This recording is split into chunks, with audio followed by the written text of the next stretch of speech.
right, welcome to Climbers Nation. We're doing the Black Dimond Method shoe, and my friend Jason Ogura has worn these year after year. This is his old shoe, and we're going to give you the review on comfort, performance, so that's heel hooks, toe hooks, smears, edging, pulling, style, and of course, price. Jason, tell us the comfort of these Method shoes. High comfort rating, especially for a moderate shoe. Comfort right out of the box, I would say there's borderline no break-in period. Like comfort is 9 out of 10. Like comfort is super, super high. It's probably my favorite thing about the shoe is that right out of the box, you put it on and rock and roll, away you go kind of thing. Which is nice because shoes can hurt. It's great. My feet they fit the same size as my street shoe. Which is great, so I wasn't really fiddling around with the size at all.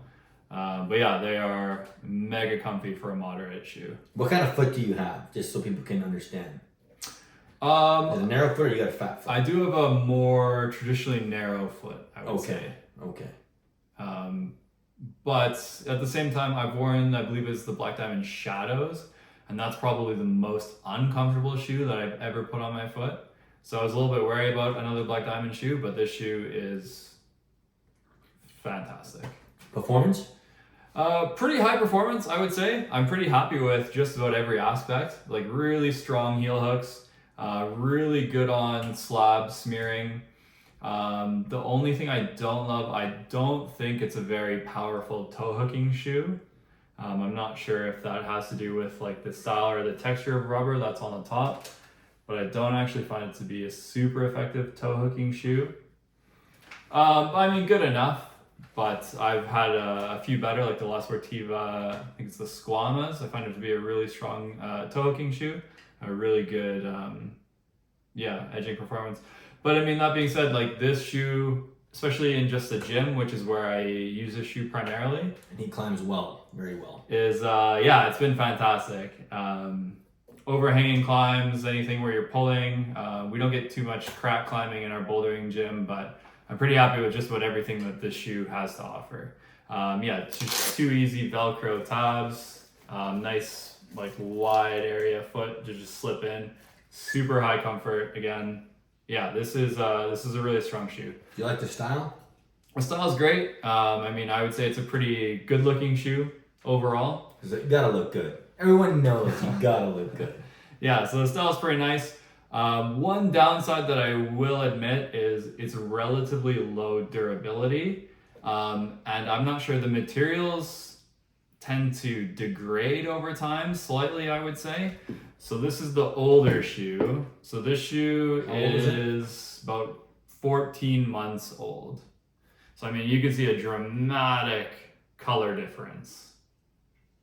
And we also go climbing outside as well. So we do what? Maybe 3-4 trips a year? Yeah, these, I don't think these have seen the outside walls actually. What? I know, which is crazy. You heathen! Yeah. Are you kidding me? So it's kind of nuts in that regard.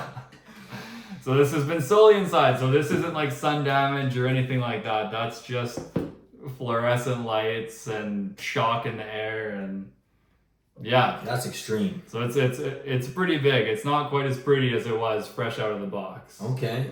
Price? And again, we have so the edges after about, 14 months or so of climbing 2 to 3 times a week inside. This shoe is pretty much, for me anyways, I have a brand new pair of shoes sitting here, so this shoe is just about done. But Black Dimond's a pretty good brand, especially for climbing. They go on sale quite often. So this is a $200 shoe. How much you get it for? I don't think I've ever paid more than $150. It's on sale pretty frequently, which is another big bonus. You got a good deal on this though. Yeah. You dog. Yeah, so you can get some good deals through Max. So I think I ended up paying about $120 for this specific set that I'm about to put on. Swindler. But for a moderate, high comfy, right at the box performance shoe, this shoe is great. Out of 10? Out of 10?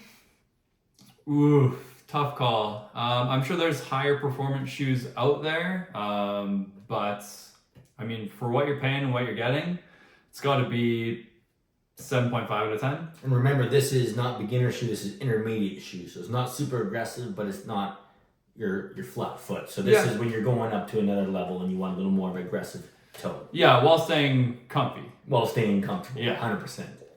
Yeah. All right. Fantastic. Well, thanks for watching. 7 out of 10. Boom. Boom.